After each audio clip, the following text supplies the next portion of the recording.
All right, welcome into the 30-letter baseball show with Danny and Clint. I'm your host, Danny. We have Clint over there. And first, before we get into our topics of the day, can we talk about your Atlanta Braves real quick? What about it? So they played Oakland, and they won today, I saw. But what happened in the first two games? I don't have a ton to say. You kind of put me on the spot there. It's funny. I didn't see a ton of it last night. I was busy with the kid or something and didn't see a lot of it. But I had one of my buddies in the group text being like, "Man, is it really a lot for us to ask for to not go get smoked by Oakland?" That was about all the context I had for it. I wouldn't know anything too much to say other than some lame excuse other than they had to have been due.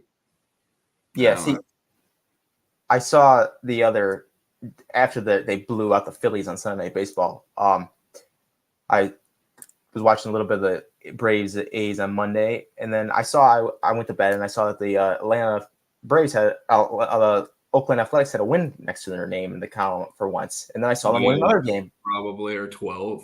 Yeah, I was like, oh no, they better not get swept this afternoon, or we might not have a show. Well, it's funny you say that. When I was kind of getting prepared for today, I was, this is for another segment. We were kind of talking about some teams that were underachieving thus far, and it's kind of on the fringe of being like, I don't want to include the Mets in this. And then I talked myself out of it and was like, I can't really say that at this point. They've kind of gotten, for example, they're 6-4 the last 10. We're 4. They've kind of gained a game or two on us, not that far back. So I didn't include them. All that to say, the point you make about like, going and blowing a game or two to the A's, it's like, that's kind of where some ground can be made up in terms of gaining a little bit on Atlanta there and kind of sharing that second place with the Marlins. So wasn't too thrilled about that. I wouldn't write that off as it doesn't matter. I mean, we've got a 4.5 game lead on the Mets right now. And I mean, those are games like the A's are supposed to be gimme games. So I get it happens. It's a 162 game season, but yeah, that was a little bit of a bummer, admittedly. All right. So we'll actually start the real show now. Talking about the NL, we'll go to the Central. So last week in Major League Baseball, a little news dropped. I think it was like last Thursday or Friday. I actually put an article on StadiumRant website if you want to read it. But I was going to shout it out for you, actually. I was going to say, wow, where I actually got most of my notes for this was from Danny's article. When I was looking, I went and searched Brewers on the search bar at the StadiumRant website, and your article came up, and I hadn't quite yet seen it. And that was what I used for most of my notes, not to cut you off. I thought this was an interesting story. I went down, wrote an article about it, and I was like, we could talk about this for a little bit. So the Brewers, who now play at American Family Field, used to be called Miller Park. I went there years ago. Nice ballpark, but that's beside the point. Actually, we're talking about their ballpark. The Brewers Rob Manfred goes on his yearly tour, going around the stadiums and trying to see what he needs to fix or whatever he needs to do, what Rob Manfred does. Nobody knows. But he came out and told that the Brewers need to make around $428 million in renovations or the team could be out of Milwaukee. I don't know what's wrong with that ballpark. Like, I haven't been there for like over a decade. But you're trying to tell me that there's other ballparks out there like Oakland and Tampa, and you're going to point out this one, they make the $428 million renovations, or they're going to be forced to move? Well, not to even talk, not to steer away from talking about the ballpark, but man, if you just ask me for a first impression on this, I mean, correct me if I'm wrong, because you're most likely more familiar. You live geographically a lot closer to, Milwaukee itself, but damn, man, isn't that one of the stronger fan bases in the league? I mean, or am I thinking too traditional, like old Robin Yount kind of days or something? I don't know if I'm over it, but I mean, it's like, damn, I saw your article or you mentioned us kind of talking about some topics for today, I was like, what the hell, man? I mean, when I hear somebody like Oakland, for example, I mean, with respect to the A's fans, that's not like some hardcore fan base I think about, but I mean, I was surprised by that. I mean, kind of like you said, it was kind of like, damn, man, somebody at the Brewers organization get caught with your wife or something, Like, I don't know, but yeah, when I went years ago, I mean, they were sitting in the parking. The fans are sitting in the parking like they're going to a Packers game. There's them playing cornhole. I mean, it was actually pretty impressive for some little lousy night against. Actually, they played the Braves that night. Chipper Jones was still around. So that was a while ago, but Yeah, so nice ball. I thought it was a nice ballpark. I don't know what's going on here, but again, just to single out, I know the A's are heading out to Las Vegas here in years, but the A's literally had a possum living in their in the visitors broadcast booth. They didn't ever think about getting that out, but Rob Manfred goes and singles out a ballpark in Milwaukee, $428 million. I think they had like a lease or something signed through 2030 to stay in Milwaukee. But as right now, it doesn't seem like the Brewers aren't going to do this in the city. And the governors of Wisconsin had to get involved. It seems like they're going to make the renovations, but it did kind of seem like, well, if they're threatening teams now to move, where, I mean, I'm asking you because you're more informed on this, obviously, than myself. Was there any kind of talk about where they'd be thinking the team would go? If it's because, I mean, I know Vegas is obviously taken at this point. No, it was just pretty much, well, you might have to move. Maybe they'll move like to a couple. Actually, they said out of Milwaukee in it, but it seemed like they just had to move out of the ballpark. When reading things, there's like, oh, they could be out of Milwaukee, but maybe it's more of just the ballpark thing, not the city thing. So yeah, I don't know. I don't know. I'm sure somebody could give me some kind of market argument, finding a bigger market potentially than Milwaukee. But as far as finding a fandom, I don't think there's a move that's going to find it more than that versus like oh yeah, we're going to take the St. Louis Rams to LA. Like, yeah, I can take that market argument, but I don't know. I was just curious if you had heard if any other locations were getting looked at.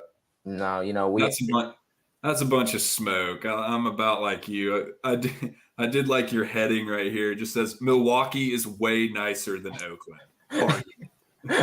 Yeah, I mean, if you're gonna tell ballparks, I mean, if you just look at that dump out in Oakland, and you want to say, I mean, this might be a Rob Manfred thing of, all right, we're gonna go just single out one ballpark, and every single other ballpark get your crap together because we're not gonna have what make an example moment. Yeah, that was about my argument a second ago. The only thing I could think as somebody who's not as informed on it as you are is just like, does this make an example moment? And was this just who it was? I don't know. Yeah, it's like we're not going to have anything what happened in Oakland anymore. Whatever they do in Tampa, I mean, Tampa, you literally it's like you're going to a grocery store in Tampa and there's a baseball field game playing in the middle of it. I mean, what kind of ballpark is that? But that was just our little thought about the Brewers thing. We'll get past that because we do have actually a really incredible story coming up, and it's about the White Sox closer, Liam Hendriks. So Liam Hendriks, back in early January, was diagnosed with non-Hodgkin's lymphoma, and he was able to beat that, and he was actually to get on the field on Monday night for the first time. So that was pretty incredible to see him return to the. I'll tell you something else I didn't realize just when we had mentioned talking about this Sunday night. I was digging into a little bit. I liked this note. It said Hendriks had been able to play toss and throw some bullpens in Arizona while undergoing chemo. Thought that in itself was cool, but to add to it, and appeared in 6 rehab appearances for the White Sox minor league baseball affiliate, the Charlotte Knights. Just wanted to give a shout out. I've said in a previous episode about, I had lived in Charlotte for some time, and that is one of the nicest minor league stadiums you could imagine. I just thought that was damn interesting to hear that he had 6 rehab starts even before the other night. It said that I didn't realize. You might say, yeah, nah, you missed that one. I didn't realize how long in the tooth he was. It said that because that was obviously his first appearance of the year the other night. That made it his 13th year in the league. Wow. 3rd with the Sox. But when I saw that he was the 13th year in the league, I was like, damn, just the fact he's out there 13 years deep and come back from that, I thought that was really cool. I also would just add this quote from him. I just wanted to have something he said. He said, yeah, it was great being back out there, said Hendriks during post-game press conference. Getting back, putting cleats on, running out, doing all that. I feel good. I felt strong. I felt comfortable. And then he starts, like from there, he's doing some of the surface level, ESPN narrative about, it's just such a great, And then he just starts going at himself like, oh, whatever. So that time I had cancer, to the side. Unfortunately for me, I wasn't able to get the 2-strike pitch where I wanted to. I was get ahead generally and then struggle to put them away. There were positives from a purely baseball aspect, but there were definitely some things to work on. Get back, be available, and be ready to go tomorrow. That just read to me like you're just a regular old Braves game, Oh, how was it on this random wins? I don't know. That read to me really cool. Just somebody who'd snapped back into it and playing, and it just was, I don't know. That was very routine quote for a very non-routine event to me. That I just wanted to mention that. That was all I had. I thought that was interesting. Yeah, and you kind of look at the theme with, I mean, Hendriks having a lymphoma. I mean, you go back to like Anthony Rizzo when he was at, I think he was still in the Red Sox organization when he got diagnosed with it when he was younger. John Lester had it. I know Trey Mancini had a colon cancer a few years ago. Carlos Carrasco out here when he was in Cleveland, he had a leukemia. I mean, we've had a lot of baseball players in recent years be able to fight cancer and get back on the field, which is pretty impressive to see. So good news from Liam Hendriks there. Great to see him down the baseball field. And we can move over to so where Memorial Day's passed, this is usually when we see who's contender, not contending, who can push to, again, the next big date we would say in the baseball season now after the All-Star break would be the trade deadline at the end of July. So but we're at the end of the May here, Memorial Day, last day of May. And we got some people who have overachieved in baseball and some underachievers and team-wise. So we'll start with the overachievers. Who was your first overachiever you've noticed so far or early in 2023? First overachiever, I don't know that this is the most obvious answer, but I think I had the most interest kind of getting prepped for night looking at Arizona. I mean, 32-23 right now, a game and a half back of the Dodgers. And, I got to mention the payroll. Talking about a Dodgers team as a top. Let me see I don't know if I put the Dodgers total. I know for a fact the Dodgers are a top 5 payroll in baseball. I don't have to look that up. I mean, Arizona at 21st in payroll, $115 million. I know the Dodgers are doubling that. To only be a game and a half back. But correct me if I'm wrong. I think they're playing in Atlanta tonight. I got really excited seeing that about Arizona. That feels like a team that hadn't been any good since we were kids. I mean, I could be corrected. Someone could correct me, and I'm probably wrong. But I only ever hear about. I got one of my buddies. That's his second team. You know how that goes. Yeah, that's like a childhood thing. My buddy Taylor still pulls for them. But I thought that was interesting. I thought, not to do a second team before you can mention one. I thought the obvious answer was Baltimore. Baltimore. I mean, 35-20, 3 games back of the Rays in the AL East. And saying you're 3 games back in the AL East, hell, they got the second best record in baseball. I kind of felt annoying even putting that in my notes for tonight, saying like, oh, they're 3 games back. I'm really surprised. Like, hell, they have the second lowest payroll in the league, and they're the second best record in the league. That's just crazy. And the Pirates was one of them. Obviously, yeah. They had a great April. They've come back down to earth a little bit. We'll see what happens at the end of the year here. But just the Pirates, even being competitive into June, is a win. I mean, I don't know. They could literally go out and lose every other game the rest of the year. But just having something at PNC Park for people to get up about for over 5 years, they have done nothing. Just to have people come to that ballpark, I mean, that's a win right now going into June 1st. So the Pirates are one. The Texas Rangers, I mean, 35-20. They haven't been. I mean, last time they went to the playoffs, 2016, when they were the number 1 seed in the AL and lost to the Blue Jays. I mean, you look at that team now. Ahead 35-20. They're 2.5 games up on the Houston Astros. Obviously, the Houston Astros, you can't go away ever. But finally, the big signings with Cody Seager, Marcus Semien last year gave them a boatload of money. Is now looking like it's paying off. Brought in Bruce Bochy as their manager. So the Rangers definitely one of those. Correct me if I'm wrong. You mentioned Seager, and obviously Simeon's going off right now. But I mean, they've gotten essentially about nothing out of DeGrom. Yeah. Just in terms of I like to always think when we're talking about these teams about like, oh, where they haven't scratched the surface yet. No, they're doing so well, but they really hadn't even clicked on this cylinder yet, because we do have to give credit to these teams. I mean, we're 55 games in. I mean, not to say they hadn't had time to get it revved up, because they have.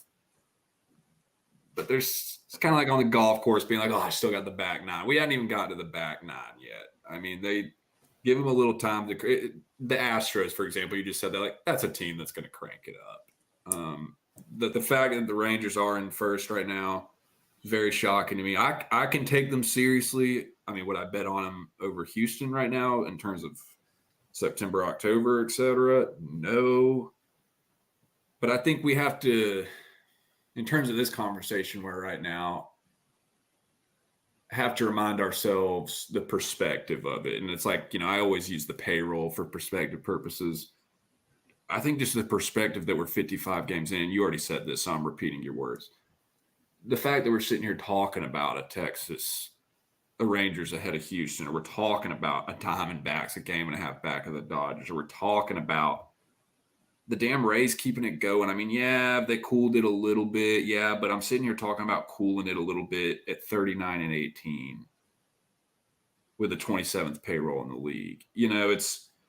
I think even more, if you listen to its surface level, how much these people are overperforming just from an average team standpoint. Like and I'm rambling a little bit. If you said that the Orioles were just an average payroll, not second last, just average, 15, 16 right there.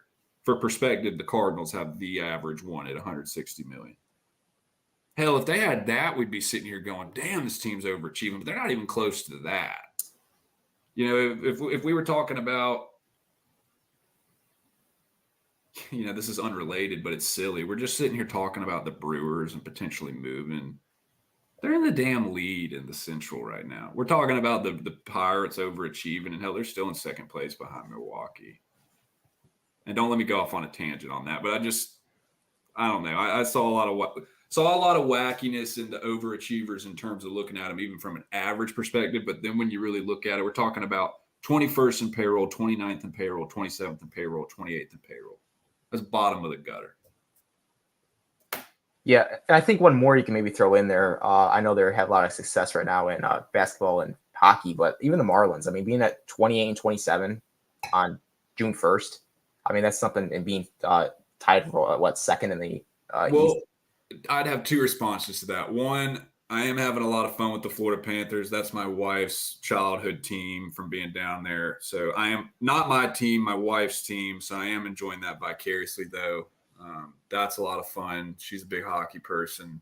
But then back to what you were saying about, I almost looked, I say almost, I looked a little silly about a month ago or so. I was on Twitter or something. It was a Mets fan talking trash about the Braves, just being the Mets, just chirping a lot.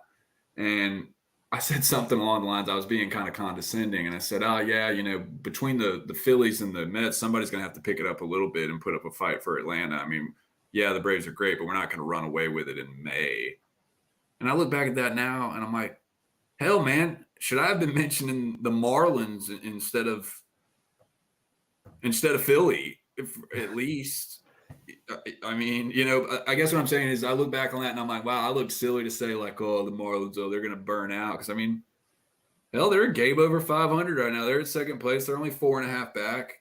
I mean, for Mr. O payroll perspective conversation over here, they're not even close in spending to us and the Mets to be right there with us. So,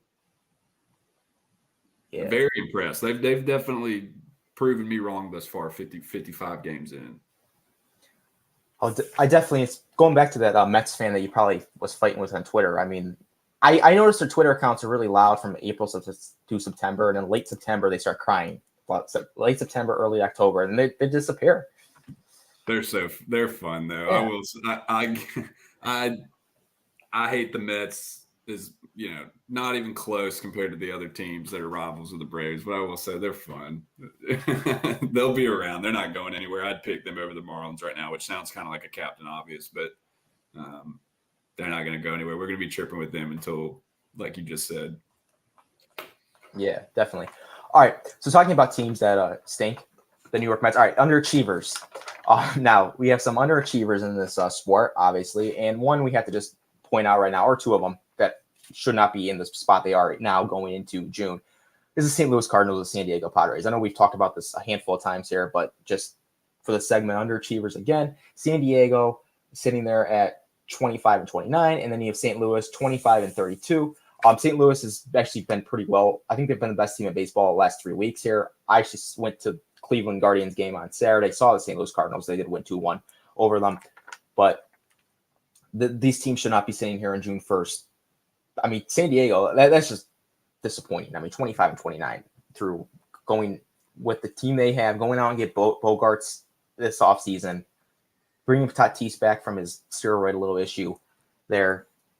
Well, and hell, you say that about Bogarts, and it's not like a situation of, we went and targeted somebody and dropped a bag on him and they've done nothing. Hell, he's been one of the 3 or 4 keeping them afloat at this point. If you look in terms of average, I mean, they don't have anybody really above that 260 range other than, say, him. I'm talking in terms of average between he and Soto, but it's been nothing. I mean, hell, we're talking about 3rd payroll in the league, and they can't even do better than 3rd in their own division. They're 4th overall right now. 4th in the division, 8 games back with the 3rd highest payroll in the league. So that made me say, as someone, I'm not watching them every night. I was like, what is it? It's the hitting. I don't even, I was like, maybe it's a little bit about this is not complicated. You can just quite like and I alluded to the average. Hell, you can just look at their averages individually down the team, and it's like, well, yeah, they're not doing any good. Soto 268 is the lead. Bogarts 256. So I lied. He's not even hitting 260. Tatis 247 for your superstar. My superstar in Atlanta, Acuna, is doing a hell of a lot better than 247 and not getting suspended for the juice and doing little minor league videos talking shit. Keep going down the list. I mean, Cruz 245, Machado 231, and then possibly the most offensive, Cronenworth 209. I mean, I don't want to say, they're lucky to only be 8 back, because that'd be outlandish. But I mean, they don't deserve to be any better than a hair under 500, and they don't deserve to be any better than 4th in the division. And they don't deserve to be any better than, like I said, 3rd highest payroll and 4th in the division with that. I mean, and the pitching's been okay, but it's not well enough they're getting bailed out. That's about what they deserve right now. Yeah. You know what? Screw the Padres. What makes you say that? You know what? I'm not like jealous of, well, I am, because I root for a team who I can go for hours about this, who don't want to pay money. Like, I mean, we can have an entire show where I just rant and probably could get the entire company closed if I go off about this. But I root for a team that doesn't want to spend any money. They literally have a catcher right now, Mike Zunino, who might be the worst player I've ever seen play baseball, sitting there at $6 million because they don't want to get rid of him because they spent $6 million on him. That's how cheap this team is in the Guardians, and we could talk about them. But these big spending teams, I'm jealous of. I want one day just to be able to wake up and my team go out and give $200 million to somebody, $300 million to somebody. That's not going to happen. So Danny's segment of grinds my gears this week, right? Well, actually, I had another one too. I could add a few of these segments. And then, so if you want to, they go out. So when I see a big market team spend a bunch of money and they stink, I kind of feel happy inside going, okay. Like, yes. It just comes from my depression of being a fan that doesn't want to spend anything remotely close. I'm not asking my owner to go out and go sign Shohei Ohtani. I just want a team that can hit more than 30 home runs in 2 months. That's all I'm asking. The closest I can relate to this is my Atlanta Falcons fandom, man. I know traditionally a team like the Falcons isn't going to be as great as your bigger market teams like you're talking about. It's like, but damn, man, give me some competency. Give me some effort. Give me some – I don't even got to have the superstars, but I don't want to be trotting second stringers out there. That'd be the closest I can relate to. I can't relate to it with the Braves. That'd be the closest I can relate. I get it. I mean, it's – Oh, definitely. With that. I get it. So you got any more underachievers? Do you want to look at? I know we could talk about maybe Houston, but they're kind of coming back, and they didn't have Altuve for a little bit. Abreu actually hit a home run the other day. You mentioned Houston. That was the team along with the Mets that I was looking at some notes for tonight. I was like, am I going to crown him as an underachiever? And I just couldn't make myself do it. And you might disagree with me. Correct me if I'm wrong. Because this is off the top of my head, I think they're roughly 2.5 back of Texas right now. That's not going to – I mean, I say it's not going to last. It could last. I got faith in Houston, sadly. I couldn't quite make myself pull the trigger. I think the best way to describe it, I couldn't quite make myself pull the trigger because I was like, I feel like by the time I'm at next week, I could be saying, well, that was stupid. Like an example of that, the last 2 episodes I've sat here and talked about how Austin Riley's been on a slump. And he goes and hits over a 1 OPS this past 10 days. And I'm like, oh, okay, well, that kind of shut me the hell up. All that to say, I think that could potentially be that shut me the hell up if I look up in 7 to 10 days in terms of a 2.5 gap. But I think it's fair to have the conversation about Houston. I think, I thought of them as, I don't want to say a runaway 50 games in because that sounds silly, but no, I didn't think they'd be sitting here second place against the Rangers. Yeah, definitely. One team I do want to talk about real quick about these underachievers. Get the Chicago White Sox out of here. I'm tired of hearing about them. That was the next one I had. I am sick of this baseball team. Of every single time they bring a prospect up with Luis Robert or Eloy Jimenez, or you have Tim Anderson at shortstop. I know they had Jose Abreu for, long time now. He's over in Houston stinging up the place. But I'm tired of it. Lucas Giolito, I know Dylan Cease is a phenomenal pitcher. The guy is going to always like a Cy Young candidate here. But I'm tired of it. You play in the worst division of baseball, and you have 23 wins or 23-35. Trust me, I've watched almost every Guardians game this year. You should not be worse than that baseball team. You should not be worse than the Detroit Tigers. I'm sick of hearing about them. Just nobody cares about you in Chicago. You go to Chicago, everyone's in a Cubs jersey. And their ballpark, I heard from people, I've never been there, from people that I know have been there, is a dump. I'm tired of this baseball team. My brother-in-law, my younger brother-in-law, he's lived in Chicago for a time, and I've been there enough. I've gone to Wrigley, but hell, he's decided he's moving to New York now, and I hadn't been to the White Sox. So I'll try to. Yeah, would have liked to have, but Dad, to your point, I nearly put them as I've already said that twice. So that kind of sounds annoying to say. Well, I nearly had a third team I really had there tonight here. I'm playing a little bit of plugging the Charger over here.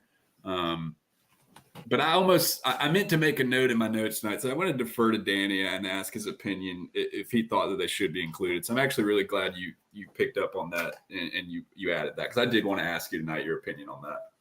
Yeah, and it's every year you look at like people on ESPN or any of these MLB Network, and they're like, who's going to win the Central? Oh, it's going to be the Chicago White Sox. Yeah, they're going to win.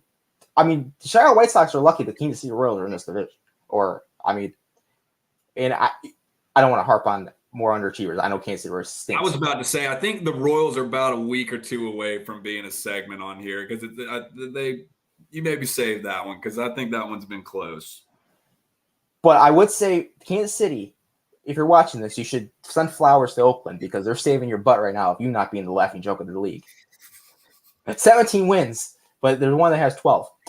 So that is definitely something Kansas City should be doing. But Chicago White Sox, get out of here. I know the team across on the other side of town in the north, the Cubs aren't better. And I don't think they're an underachiever. I don't think they're going to be good. But we'll see. I nearly told us to have a segment tonight about Luis Roberts just having a, choose words wisely, be stuck with the rest of that dump.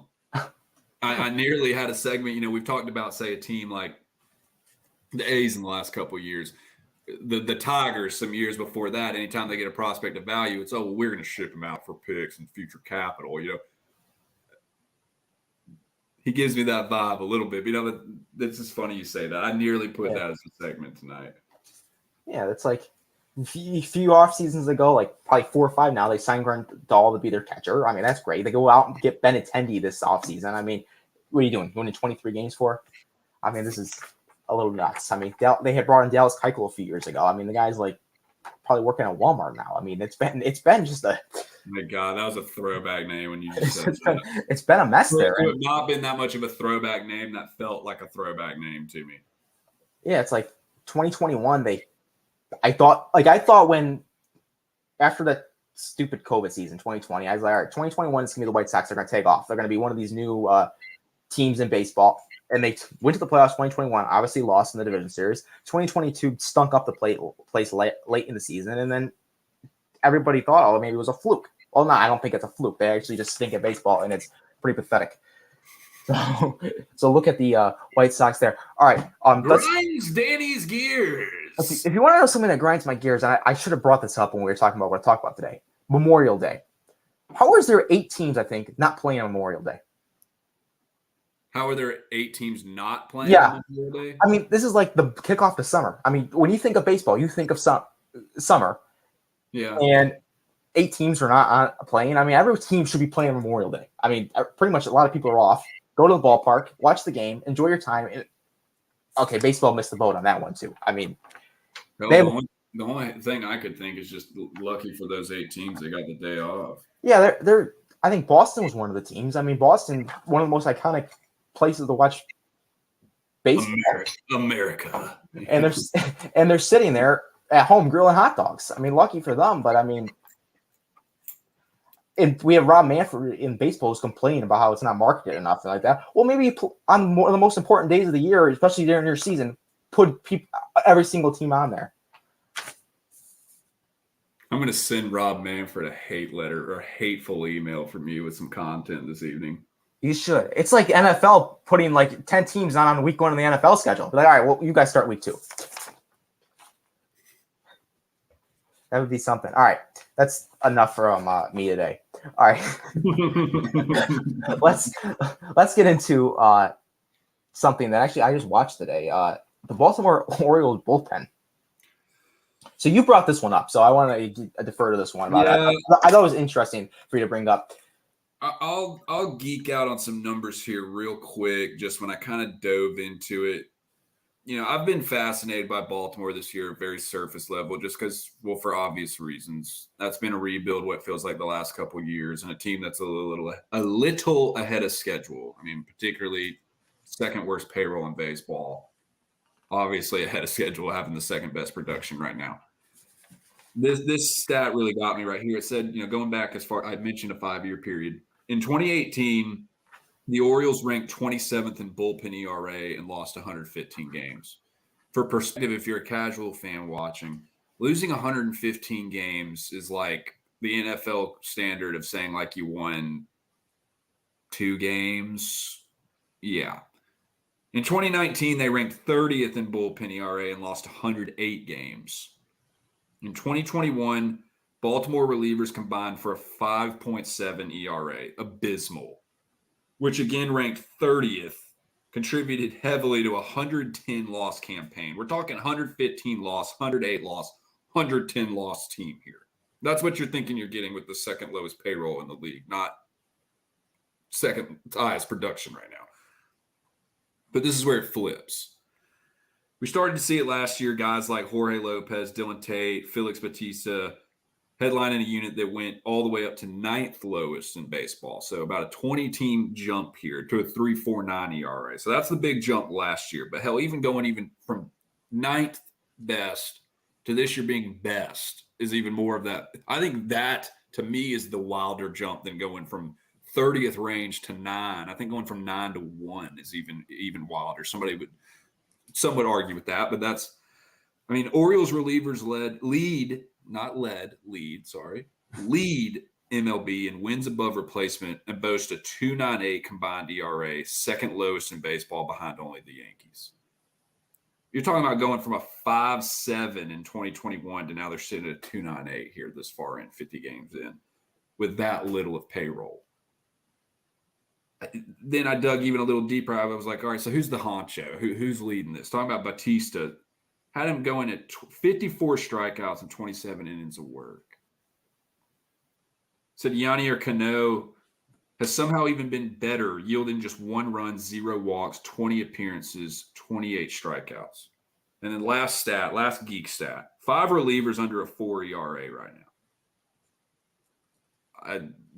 That's where they've done it. I mean, I think, we get, I don't want to say casual, but if you were just even looking at it more surface level, people are getting excited about names like Adley Rutschman and some of the bigger names like that.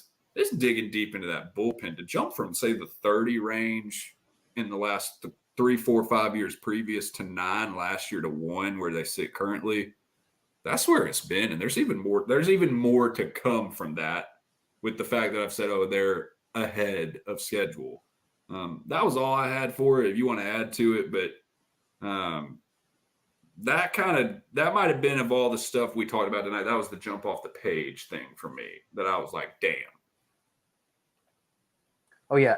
You actually scared me today a little bit because when I saw you brought up the Orioles bullpen, how great they were. I noticed that the Guardians were playing the Orioles today when and the Orioles had a bullpen day. So, but they actually did give up 12 runs to an offense who can't score more than 2. So, right on cue for this. Right on cue for our segment of talking about how great they are. They beat down their leg today, but all right. But I needed that, so that's fine. But yeah, I thought that was a great thing to bring up. I mean, I was waiting to see what your points were about it, but yeah, I saw that they had 237 strikeouts going into. I think it may have been today. With that's the second most, second most out of all bullpens. Well, now a fourth of that's Batista by himself. I mean, 2 an inning. Good Lord. That was the jump off the page stat if I had to pick one. Yeah, and back to your point about I feel like bullpen's always been so important in baseball, but just when you get into October, it's like 5th inning, get your starter out of there now and just let the bullpen ride. So if Baltimore keeps this up through. Well, and that's the thing, too. There's the depth to it because, I said, all right, I want to dig a little deeper into it. Let's look at the innings pitch they're putting on these guys to be 55 minutes. They're not putting any more than, this I'm pulling off. This is speculatory, not factual. There wasn't anybody that was more than 20, 25 innings. It's nothing. They've barely driven the car off the lot. To add to your point of, later on, needing the playoffs, when it says the 5th inning, you need to start looking into the bullpen. This team to be roughly about a third of the way through, there's not much tread on the tires at this point. I know they're young in a lot of spaces, and that'll come with some inexperience, needing to have durability, but there's depth there. Kind of like my point about the 5 relievers under a 4 ERA. They're not putting too much on one's shoulders. This team's got some depth to it to have no payroll at all. Definitely. All right, let's switch gears here. And we can talk about a pitching staff who is not so great right now. And that is a team that actually doesn't have a low payroll, but pretty high payroll. And we will head over to your NL East and the Philadelphia Phillies. I like to start by just mentioning the standings in the East. Braves 32-23 in the lead.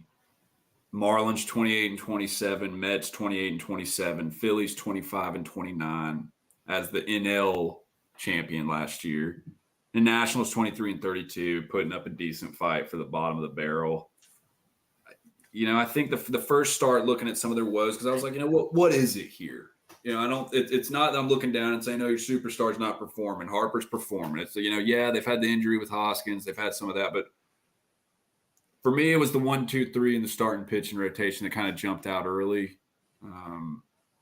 Had this stat right here talking about Aaron Nola. If you consider Aaron Nola the main horse, that's understandable. If you think Zach Wheeler's the main horse, that's understandable. I don't think you can argue that Walker's the main horse. But those two, you can argue are the main horse.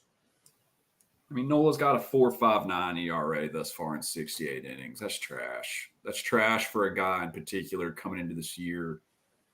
Talking about upcoming free agency, he's supposed to be money man right now. He's supposed to be. This couldn't have come at a worse time for Nola from an individual standpoint in terms of his money and his future, setting himself up for the free agent market. JC, Phillies just love to play with my emotions. To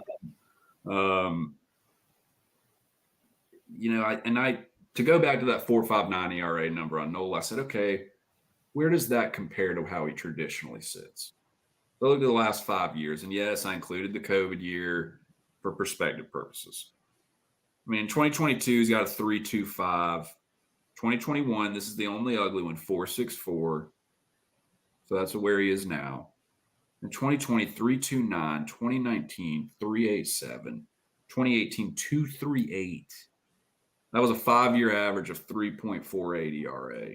A whole one under where he sits right now. Couldn't be coming at a worse time for him or the team. Is it too early to say that it could be a bigger picture? That's like I even dug a little further and saw that said Nola isn't just having a career low ground ball rate at 38%, but he's also got a career low strikeout rate at 21%. just a year ago, he was at 29. He was considering having a strong year, finishing fourth in the Cy Young running. I mean, an 8% drop for percentage of that purposes. I mean, not trying to play math here, but that's over a quarter. That's over a quarter in loss of production. Going back and then adding to it, getting away from Nola. Look at Wheeler. Wheeler's not as much of the worry right now. The more I dug into that, I realized that, like I had here, Zach Wheeler has a 3.6 ERA through 65 innings. Well, he was just at 4.1 last week. So he's actually picked it up. His ground ball rate percentage was good. His average velocity off the bat was good. I think I saw some crazy stat from him. It was like, for all the struggles he's had, he's only had like 4 barreled balls. I think Wheeler is somebody, if you looked at where the Phillies sit in terms of the East, there's a game or two flux of kind of, I hate to say, some bad luck there. That's somebody who I think is going to clean it up down the stretch here. I mean, I was really impressed. Just like I did with Nola, and I know I'm rolling here. Just like I did with Nola, I said I want to look at the last 5 years of ERA on Wheeler. 2.82 in 2022, 2.79 in 2021, 2.92 in 2020. This is absurd, by the way, to have 3 years in a row under 3. 3.97 in 2019, 3.31 in 2018, a 5-year average of 3.16. That's a horse. For him to be 0.45 off of that, that's going to be cleaned up and turned around. I think Phillies fans should be excited about that. He's surging in the right direction.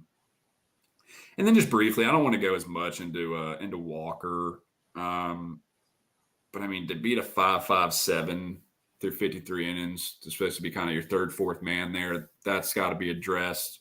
I mean, he had a 3-year average of 3.56. That's a full 2 points on the ERA up. I think, in summation, for you to be looking at those 3 guys, really need to be excited about the fact that Wheeler's trending in the right direction. Between Nola and Walker, somebody's got to turn the light bulb on quick. It needs to be Nola. Walker's having the ugliest time, but in terms of expectations, Nola's the one there. That was all I had for him, but I think that's the difference when you're talking about a team that's 25 and 29, 3 games back in the Marlins Mets area. Well, I think it's some of that 1 to 2 games of Wheeler bad luck, and between Nola and Walker, somebody's got to pick it up, and they're right there. I mean, I don't think the team, even with Clint, they're going to have a tough time hanging with the Braves right now, but there's no reason for this team to comfortably be 3 games behind the Marlins right now. Yeah, definitely. The Phillies were like the team, obviously made that incredible postseason run. You can't take that away from them. And then obviously comes out and they just throw $300 million. Go throw out $300 million at our boy Trey Turner that we talked about last week. Now you have this. Well, hell, and I'm not even going to get going on that. But I mean, you're talking about your superstar higher payroll players.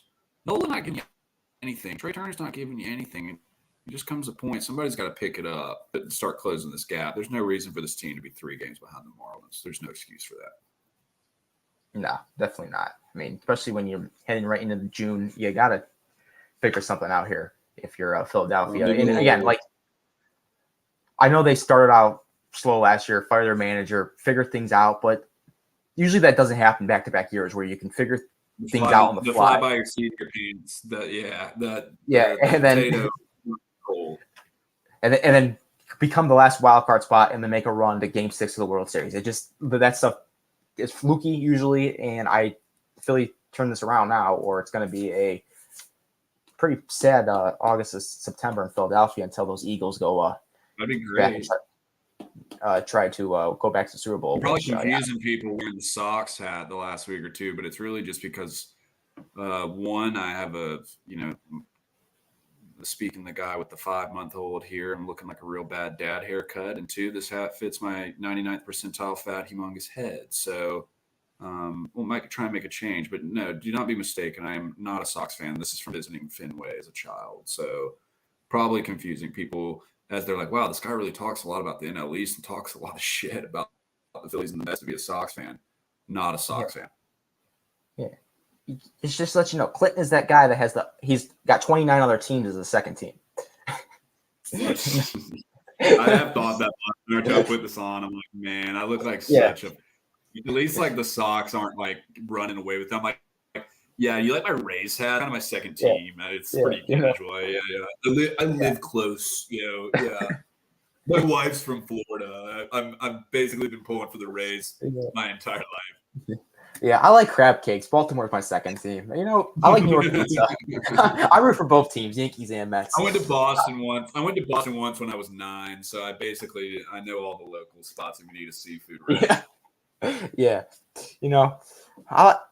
California seems like a cool state. I'll root for everyone there, except Oakland with their possum and their broadcast booth. I'm gonna stop making fun of that baseball team just for a couple of weeks. I won't mention them next week. But doubtful. That's a $1 bet. Unless we talk about pathetic baseball teams, then we have to bring them up. But if we can run them real quick through. MVP race is okay. I guess it's not really heating up, but I brought up a odds thing. This was an article that was written today about the odds where you can bet on MVP people to win. So we can look at the AL MVP odds right now. Los Angeles Angels designated hitter, starting pitcher Shohei Ohtani. He's minus 130 odds right now.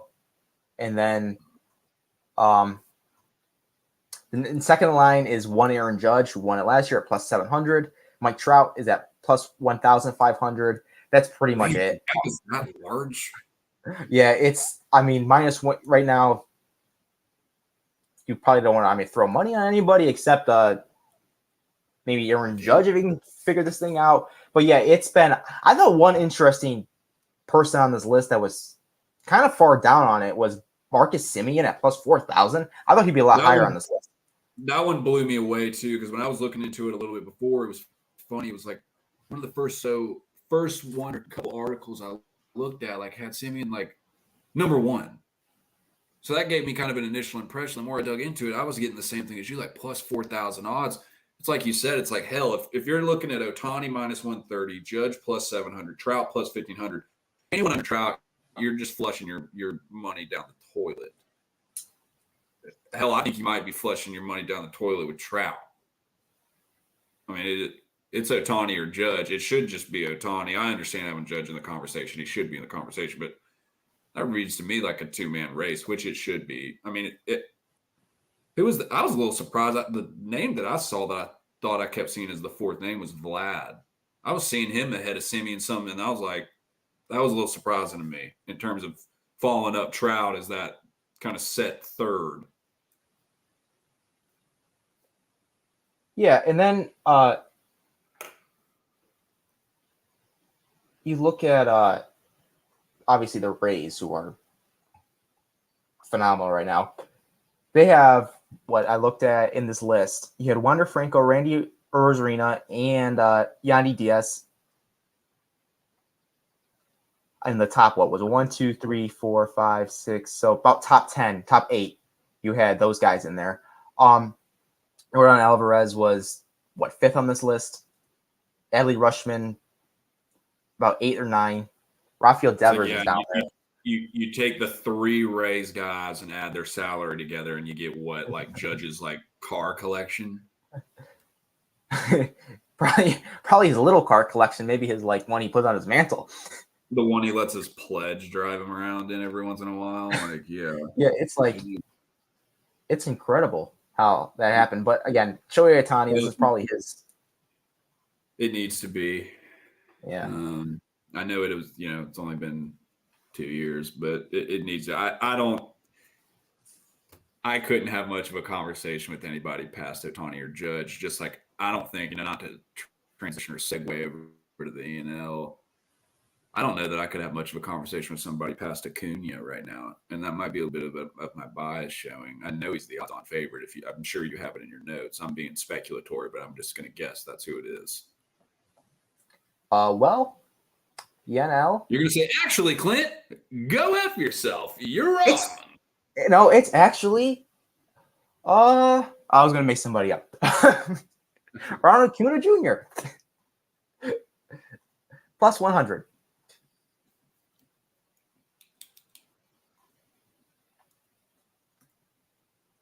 I'd feel good about that. Who's second? He actually once wore a Braves jersey.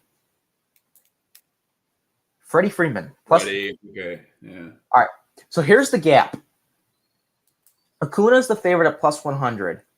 The next favorite, and these are all, I think, brought to you by DraftKings. So this is DraftKings odds. Freddie Freeman is at plus 1,000 in second with Pete Alonso. Mm-hmm. Then you have Juan Soto plus 1,600. Paul Goldschmidt at plus 2,000. Mookie Betts plus 2,000. Bryce Harper. Fernando Flush Tatis. that Soto plus 1,600 down the toilet. The dude's hitting 260. And has been picking it up. That's a popularity contest mention right there. I'd take Goldschmidt at plus 2,000 over. Well, when I say I'd take him, deserving, it probably. But okay, sorry, not to cut you off. That one didn't make a lot of sense. So 10th on this list is Sean Murphy. That was the name. That was the name. Hell, when I asked you for who was second, I was like, "Where's Sean Murphy?" I understand. I would have figured they would have had Freddie over him. But damn, yeah. So he's at plus 3,000. 11th on this list is your first baseman, Atlanta Braves, Matt Olson, at plus 3,500. And a guy you've been crushing the last few weeks in 12th, Austin Riley. Yeah, Riley's a guy. The first episode or two we had, I was talking about him with slow start. Hell, the last 10 days, he's on fire. He's definitely shut me the hell up. Yeah, he definitely. Olson's a guy that I'm going to get more excited than the consensus because I can acknowledge and be comfortable with the fact Olson's never going to hit much higher than about 250, but it's going to be the best glove at first in the league and is going to be, in terms of power numbers, going to be in the top 5-10 range. But I don't think Olson's ever going to be a flashy enough guy in terms of much past the power numbers to be. I mean, for you to sit here and tell me, oh, yeah, Clint, Matt Olson's sitting at 11th or 12th, I'm like, yeah, that's probably about right. Even if he gets me a little bit more excited than 11th or 12th. Yeah, back to the Austin Riley point I want to bring up about how you crush him a little bit. Now he's hot. Is that the best feeling in the world? Like when you're wrong about a player on your team that stinks and you talk him up and then he becomes like great. It's like, you know what? You should feel like, he watched this and that's why. You always have to. It's funny that now that you mention that, I do flatter myself enough to think that Austin Riley and the boys were huddled around in the clubhouse after the game saying, dude, you hear what Clint said? Did you hear what that asshole Clint said? I'm going to show that guy tomorrow night. You're welcome for this country. No, I could have been happier to see that. This is about the third time tonight that I've said, I nearly put that as a segment tonight, Danny. I nearly put a segment literally calling myself out, being like, freezing cold takes, Clint. Like, making fun of myself that he's turned it on so hot in the last 7 or 10 days, which is exciting for me. And the only pat on the back I will give myself is I was wrong. I was continuously making the point that, hell, this is another one of those examples of not even clicking on all cylinders yet. We're sitting here talking about a team with a 4.5 game lead. And when I say the superstar, the Braves, you could say multiple superstars are, a face of the team.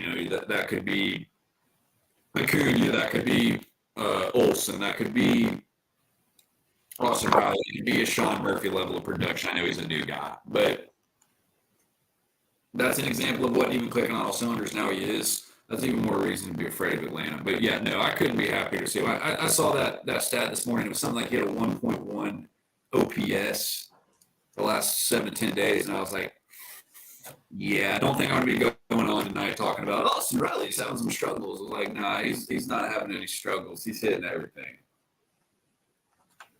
See, and you got to give yourself a pat on the back for that one. Yes, I did. I worked it in there. See, I was trying to get I wrote this Celtics article about how they're losers a week ago when they were down 3-0 to the Heat, and then they came back. I was like, this is all me. This is Boston should give me the parade, and then they ruined it for me. I thought I was going to be like the Marshall in the championship parade in 3 weeks, but no. You need to shout out all of our Boston brethren in the StadiumRant group and be like, you guys are welcome. I did that for y'all. Yeah, we got. If you don't know, we have 1 million Boston people in our. It gives me a vested interest in this point in Boston sports. No, I am not a Boston sports fan. It does. It really is. That's how strong it is and how relevant it is that I see the Celtics. I was more interested as a admitted very casual NBA fan. Very casual. That gave me some interest in that series. Yeah. I feel so bad for them. Now it's they're on a 5-year championship drought. I mean, oh my god, that city hasn't won anything. Poor babies. I feel so bad for them. Yeah. I don't. I'm a I know. I feel bad for Boston. Oh no. Yeah, I feel bad for Boston. That's lately there was this trend on Twitter probably 2-3 weeks ago, and it was basically the concept of don't hop on the bandwagon with us now if you weren't with us when we were down bad. Kind of for example, don't be a Falcons fan now if you weren't here for 28-3. Don't be a Browns fan now if you weren't here for the Johnny Manziel, Brady Quinn, Tim Couch days. Don't be here. And it was people were trolling Patriots fans that were like, dude, don't be a fan of us if you weren't here now. And it was Matt Patricia and Matt Jones year 2. And people were like, shut the hell up. What are you talking about? You don't get to talk about you weren't here, man. After Brady for 20 years, I was just dying at that. People that really were Detroit fans, Atlanta fans, Cleveland fans, Buffalo fans, people that have just been abused beyond words.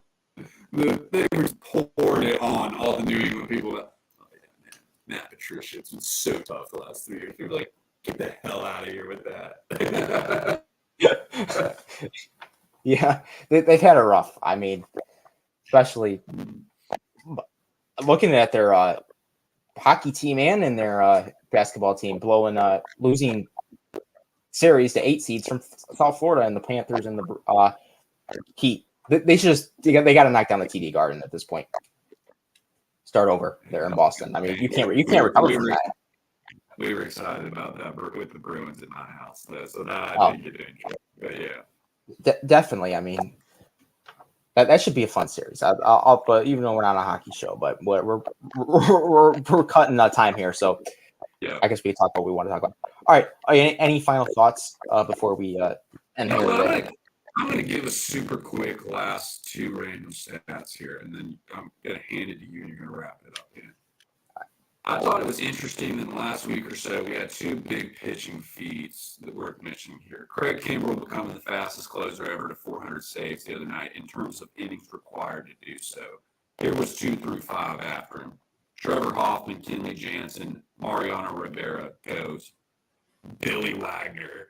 But I mean, second place was Hoffman, and he beat him by 65 innings. I thought I'd just give a shout out to Kimbrell. That surprised me. Hell, he had Mariano by about 140 innings. And then lastly, because I know I need to hush when you move forward, Garrett Cole had him as the 3rd fastest pitcher to 2,000 Ks in terms of innings. His company was first place. Chris Sale. Thought that was very interesting. He was slightly ahead of Pedro Martinez. And 4th, Randy Johnson. 5th, Max Scherzer. Put himself in that company, particularly Pedro, Randy Johnson. Yeah, that's me being nostalgic from childhood. But I don't know. I just wanted to mention I had those 2 right here for right at the end tonight. I was going to mention that. I was more blown away by the Kimbrell stat than the Cole stat, so I mentioned that first. But just thought that was pretty cool in the last week or 2 to see those, just in terms of some guys that you don't realize they've been doing it that long and they've been that great for that long. And Kimbrell doesn't get as much hype to say as Trevor Hoffman or Mariano Rivera. And I thought in terms of that one, that was pretty cool. Well, I think that was nice 2 points that you brought up. I didn't even think about bringing it up, but that 2 stats, I mean, that's crazy though, especially the Kimbrell one. I thought that one. Obviously, because he's kind of like went away. Like obviously, he had the dominance in Boston, then he's kind of like floated around there, and then I thought that was a pretty interesting one. So we will be done here. Here you can follow us on Twitter at StadiumRant. You can follow our handles. You have Clint at the NFL Draft Dome. If you're really interested in the NFL Draft, you got to follow him. I know this is a baseball show. No, I'd be a little conflicting. So you said you're talking about baseball with the NFL Draft Dome, but that's the admitted mega geekdom. Yes. Yeah, and if you want to read an article about the 2024 draft, just go to StadiumRant and find Clint's article. It's like studying it for a philosophy test. He gave you so much great information. I called the professor the other day. Yeah, he did. He did. He got called professor. You could take that into your college football watching in September here, and then get ready for next year's draft. So that was a great article. And then you can follow me at dfish479 for super tweets if you want to see those. But we will be back. You can also follow the show on subscribe to our YouTube channel at Stadium Rant, Facebook, Twitter, wherever you get YouTube shows, whatever you want. But that's it. We'll be back next week, and have a great day and good night. Thank you, sir. Talk to you.